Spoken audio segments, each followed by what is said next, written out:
अध्यात्म रामायण उत्तरकांड तृतीय सर्ग वाली सुग्रीव यांचे पूर्वचरित्र मुक्त भावानुवाद।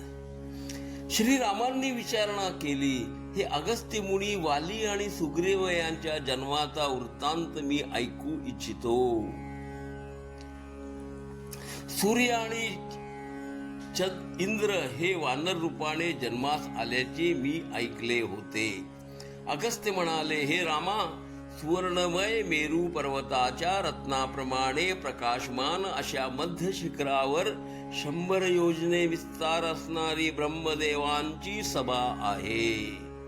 त्या सभेत एकदा साक्षात चतुर्मुख ब्रह्मदेव ध्यानस्थ बसले असता त्यांच्या दोन्ही नेत्रयुगलामधून पुष्कळ दिव्य आनंदाश्रू पडले। ते अश्रुजल आपल्या हाती घेऊन काही वेळ विचार करून ब्रह्मदेवांनी ते खाली पृथ्वीवर टाकले। ते अश्रुजल पृथ्वीवर पडताच त्यातून एक मोठा वानर जन्मास आला।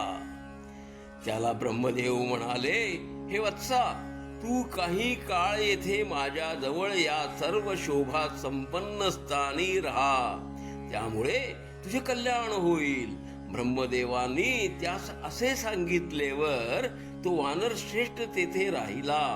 बऱ्याच काळानंतर एकदा फळे मुळे गोळा करण्यास उद्युक्त झालेला तो महाबुद्धिवान वृक्षाधीप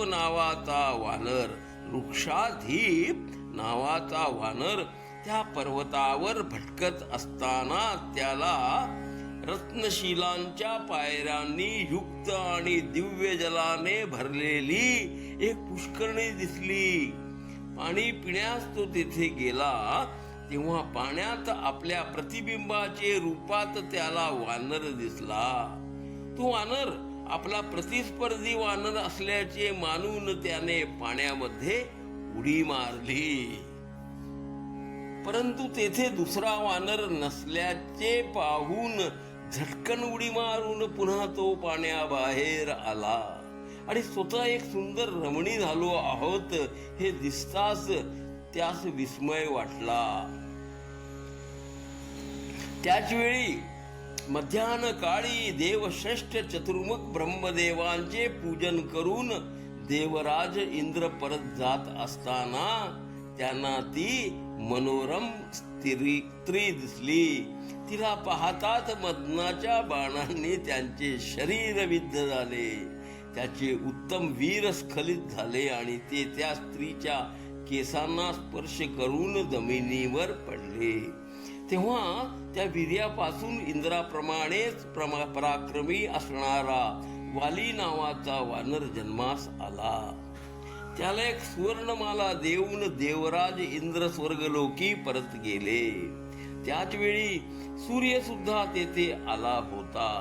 त्या सुंदर स्त्रीस पाहून कामवश होऊन त्याने तिच्या ग्रीवा प्रदेशी आपले प्रभावी वीर्य सोडले। त्यापासून तत्काळ एक प्रचंड शरीर असणारा वानर निर्माण झाला। त्याच्या साह्यास हनुमानास देऊन सूर्य तेथून निघून गेले। पुढे ज्या दोन्ही पुत्रांना घेऊन ती स्त्री कुठेतरी जाऊन निद्राधीन झाली। दुसरे दिवशी प्रभाती झोपेतून उठल्यावर आपल्याला पूर्वीप्रमाणेच वानराचे रूप प्राप्त झाले आहे असे तिच्या निदर्शनास आले। मग फळे मुळे इत्यादी घेऊन ती महाबुद्धिमान वृक्षराज वानर आपल्या 2 पुत्रासह ब्रह्मदेवादेवळ उपस्थित होऊन नमस्कार करून त्यांचे समोर उभा राहिला। तेव्हा त्या कपिश्रेष्ठाला ब्रह्मदेवानी अनेक प्रकारे समजावून सांगितले। नंतर तेथे असणाऱ्या एका देवदूतास बोलावून घेऊन ब्रह्मदेव त्यास म्हणाले, अरे दूता, माझ्या आज्ञेने या वानर श्रेष्ठाला घेऊन तू विश्वकर्म्याने निर्माण केलेल्या दिव्य अशा किष्किंधा नगरीस जावे। ती नगरी सर्व प्रकारच्या ऐश्वर्याने संपन्न आणि देवांना सुद्धा जिंकण्यास कठीण अशी आहे. त्या नगरीत या वीराचा सिंहासनावर राजा म्हणून अभिषेक करावा. 7 द्वीपात असणारे जे जे अजिंक्य असे वानर आहेत ते सर्व वानर या वृक्ष राजास अंकित होऊन ते सर्व त्याचे अनुयायी होतील. नंतर जेव्हा सनातन असे साक्षात नारायण हे राम होऊन भूमीच भार झालेल्या असुरांच्या नाशास्तव पृथ्वी तळी जन्मास येतील, त्यावेळी हे सर्व वानर त्या श्रीरामांच्या साह्यार्थ जातील. ब्रह्मदेवाकडून अशा प्रकारे आज्ञांकित होऊन महान बुद्धिवान देवदूताने ब्रह्मदेवांनी केलेल्या आज्ञेप्रमाणे वानरराजाची व्यवस्था केली. नंतर पुन्हा ब्रह्मदेवाकडे परत जाऊन देवदूताने सर्व वृत्तांत त्यांना निवेदन केला. तेव्हापासून ही किष्किंधा नगरी ही वानरांची राजधानी झाली आहे. हे रामा, तुम्हीच सर्वांचे ईश्वर असून ब्रह्मदेवांचे प्रार्थनेनुसार मानव रूप धारण करून पृथ्वीचा सर्व भार हरण केला आहात. जे सर्व भक्तांच्या हृदयी असतात, जे तर नित्य मुक्त चेतन स्वरूप असून अखंडनी अनंत रूप असणाऱ्या करिता हा पराक्रम काय फार मोठा आहे का? तथापि सर्व लोकांचे पाप नष्ट करून त्यांना सुखी करण्यास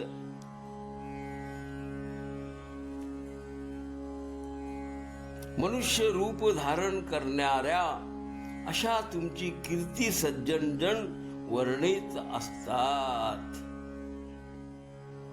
तो मनुष्य वाली आणि सुग्रीव महान जन्मकथेचे कीर्तन करतो, तो तुमचाच आश्रय घेतल्याने सर्व पापापासून मुक्त होऊन जातो. हे रामा, आता मी तुमच्याशी संबंधित अशा दुसऱ्या कथेचे कथन करतो. तिच्यामुळेच त्या दुरात्मा रावणाने सीतेचे हरण केले होते. सर्ग 3 पुढे सुरू.